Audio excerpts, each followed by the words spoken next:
about footwork. I'm just working on my footwork. I'm running this a bunch of different ways. This is like basically it's a square, or on its end, it's a diamond. As you can guess, I'm shooting from each cone, and I'm just coordinating each cone with a different target.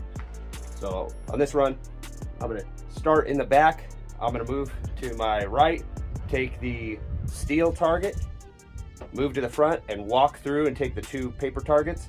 And then I'm gonna go back to the left and take the steel target, and then come back and finish on the 2 open targets. So kind of a low round count, but I'm really just working on my footwork. Obviously good shots, 1 for 1 on steel. Alphas, I'm using my vertical stripe on this one to really find the center of those targets quickly, and follow my shot up as fast as I can, but still following it right on that line as my sights lift. And you'll see, I'll mix it up and I'll throw these videos in here, so it gives you an idea of kind of, I don't do the same thing over and over and over unless I'm really focused on one specific part of it. So, but it happens, but it's more rare. So anyways, time to shoot. Let's just shoot it.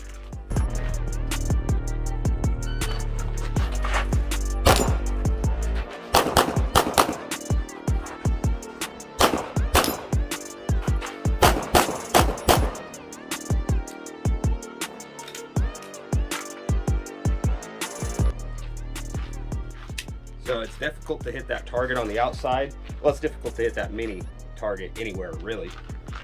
I kept alphas. I didn't push the pace on my splits because I wanted to really find that center.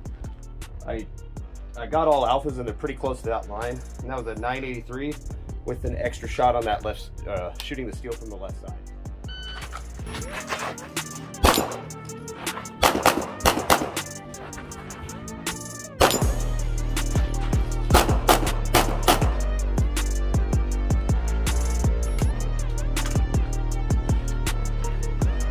That was a 980, that was clean. I was up on 1 foot on the steel. I don't recommend that. So I've gotten criticism for shooting on 1 foot, and I'm not saying you should do it. It's kind of like the one thing, do what I say, not what I do. For me, I do a lot of balance work in my workouts, and I am comfortable shooting on 1 leg. So it looks off balance, but for me, if the sights settle, I don't care if I'm off balance. That doesn't stop me from being able to shoot accurately. The problem is I tend to rely on that instead of getting in a proper shooting position like I wanted to. My footwork was screwed up there, and on the fly, instead of, I mean, of course I'm not going to stop. I want to treat it like a match and just work with what I got. So that's part of the learning too that can push you to be better, is don't let yourself stop just because it didn't go perfectly. We don't want to practice perfect. We want to push ourselves, get ourselves uncomfortable, so that in the match, we're used to that. It's going to happen. So just like that, it's happened in matches, probably every single one I shoot, actually.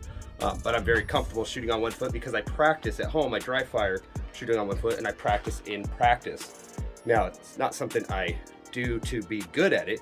It's just something that's kind of natural to me, and my sights will settle on 1 foot. I'm actually very comfortable shooting on 1 foot, standing on 1 foot, and it takes longer to get out of that position.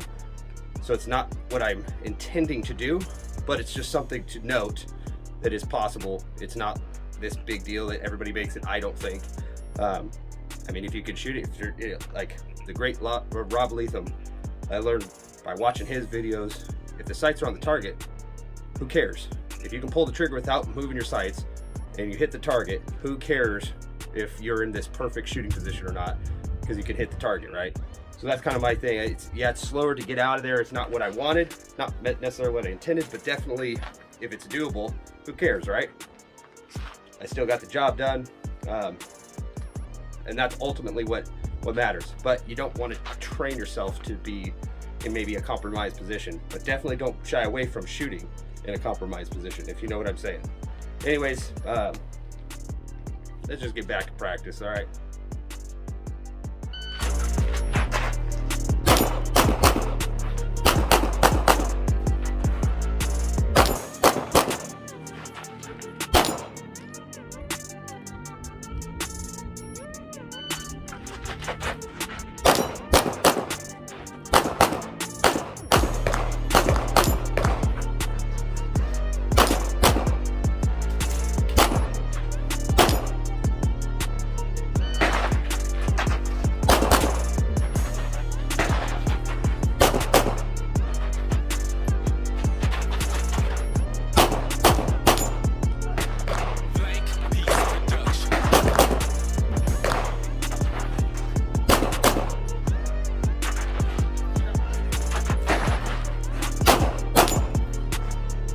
right, guys, well, I've got this set up. I'm gonna do a little bit more. It's something that I do to really get myself focused. Basically, it's conditioning. It's conditioning while shooting. So I do this in dry fire, and then I also do it in live fire. It's not something, because it takes some ammo, it takes a little bit more than you want, and you're gonna miss, as you'll see. But what it does is it puts you way past physically probably anything you're going to be doing in at least USPSA, physically wise on a stage. But what I'm doing is I'm really preparing my body physically, conditioning it to be able to take it, demand that it do things as fast as I can, a little bit more towards the working out or type of thing. But I'm incorporating some shooting, and I'm demanding some easy shots and some difficult shots with some transitions. So I'm demanding my body to do like a workout kind of conditioning shot, along with telling it stop, hold this steady, even though your heart is racing, and take a good quality shot. So I'm blending those two together in something like this. And I don't do this every practice, but it is another insight that I'm giving you, at least what I do to train. And that's just how I've helped develop myself, and it will help you out. You're gonna miss. This is not a practice where you walk away feeling good. This type of specific training, you're not feeling good like, oh man, I'm super accurate, fast. At the end of it, you kind of feel like you're neither. At least I do. But this is how you get faster and how you get more accurate. You build up the strength in your stabilization muscles to be able to perform on demand on those high pressure matches. Performance under pressure is what this is all about, so let's get to it.